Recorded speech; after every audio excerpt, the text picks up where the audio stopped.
Two more points dropped for Liverpool, which makes it now one win in 5 Premier League games. And well, if there was a 1% chance of the title still being alive, that's probably gone as well. I think I said after our defeat to Everton on Wednesday night that we'd need a miracle to have any hope of winning the league and that it was probably over. Well, now we'd need probably 2 or 3 miracles. It is really ending our season on a proper whimper at the moment. We have just collapsed in the last month or so, and the confidence is really low. And I know when the confidence is low in the team, it can feel very difficult to turn that and get out of that rut, especially when you play against teams now who come and see that Liverpool are a bit weakened, Liverpool are a bit vulnerable at the moment. They smell that blood and they go for it. Even West Ham themselves dealt a big blow losing to Palace last weekend, and seeing their own hopes of finishing in the top 6 or 7 and getting that European spot kind of faltering. You'd think that they were a bit damaged psychologically by that, but no, the pressure is more on Liverpool because of the talk of the title and Klopp's farewell. And naturally, West Ham, you could tell, just were up for it from the start. They knew that this is a Liverpool side that can be got at, and we saw again the familiar problems. Starting a game slow first half, we just weren't at it again. I'd say we were improved from Everton. We were winning more battles. We weren't, just completely getting walked over like we were there.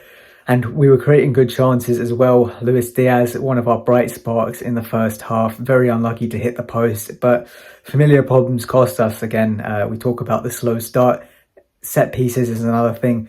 We were quite effective with them before early in the season, but now we can't do much with them in attack, and we're really poor at defending them. And West Ham's goal comes from a set piece. Alisson's made a brilliant save to now deny Bowen, and West Ham on a corner. They take it very quickly. It's put into the box, and Bowen's just given a free header. Again, no one watching him. It reminds me of Calvert-Lewin's goal against us on Wednesday night. It's the same issue where we're just letting someone be left unmarked, and it just can't happen at this level. You've got to be alert. You've got to be aggressive and ready for these kind of situations, and it's just too easy. It sees us go behind yet again. I don't know the exact number, I think, but I think it was like 20-something games we'd fallen behind in this season before. But it's another one where we do it again. And it looks like, second half, we step it up a gear. We're very quick at the start of the second half, which is brilliant. That's how we should be starting first halves as well. Robertson and Diaz link up really well, and we get an equaliser.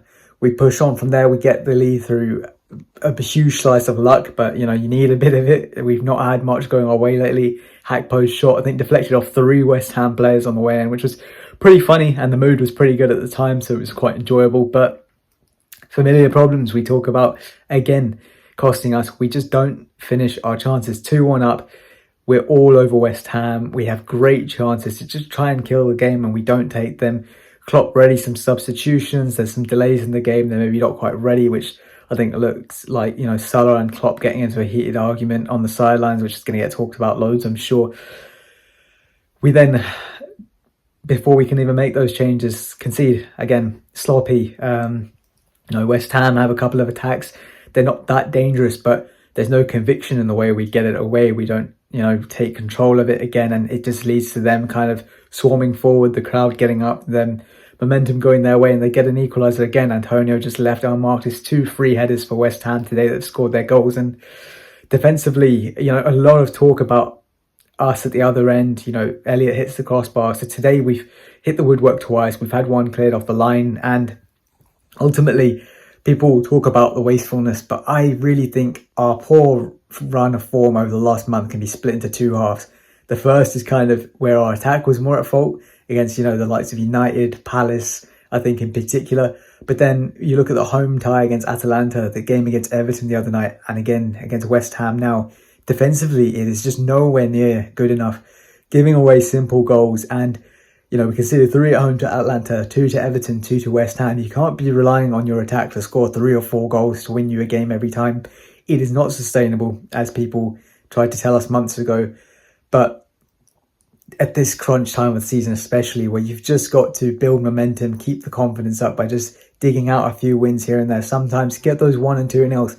We've seen Arsenal do it recently. City currently slapping teams 4 and 5, but they've done it at times. You need that, especially when you're not in your best form and your attack's maybe not completely firing. And We don't have that at the moment. Both ends of the pitch were suffering, and unfortunately it leads to this, where the season is just petering out. It was a really intense run of games, 4 away games in the space of 9 days. It was going to be tough. But yeah, we've just got to enjoy the fact that we've got, I think, 8 days between now and our next game. Hopefully come back recharged and just win those 3 games. I know the title's gone at this point. We're not going to get an extra trophy or anything to show for it, most likely, but finish on a high. Don't let Klopp go out like this. There was a bit of fight today. I liked to see some of it. We need more, and finish the season strong. Yeah, it'll be interesting now to watch it between Arsenal and City, because yeah, like I said, I think it's done. There's no point holding out for some sort of massive miracle that's not going to come. It would be really disastrous if either one of those somehow let us back into the title race. But from here, just finish strong, win 3 games, lift the mood a bit, and we've got big questions to answer over the summer. New manager will come in next season. Who's going to stay? Who's going to go from our players? There's a lot to be answered, and some of these guys, you're going to be fighting for your spots to stay in this team for next season. Michael Edwards is back, which will hopefully lead to more shrewd signings, more ruthlessness as well with decisions on key players. So I want to see that fight from them, as I'm sure every Liverpool fan does. But that will be it for this video. Again, player of the match. It was more positive today than Everton. I think I am leaning to the same person I gave it to against Everton, Luis Diaz, because he just had that spark. And we talk about his end product. He's been unlucky 2 games in a row to hit the post, and it's something, it's coming. Hopefully it was still something he needs to improve, but he has showed fight. He showed, that incisiveness. He's created a lot for us. So again, he's someone I think can hold their head up high after today's performance, but there's a lot of people who really need to step it up. Let me know your thoughts in the comments below, and until the next one, take care.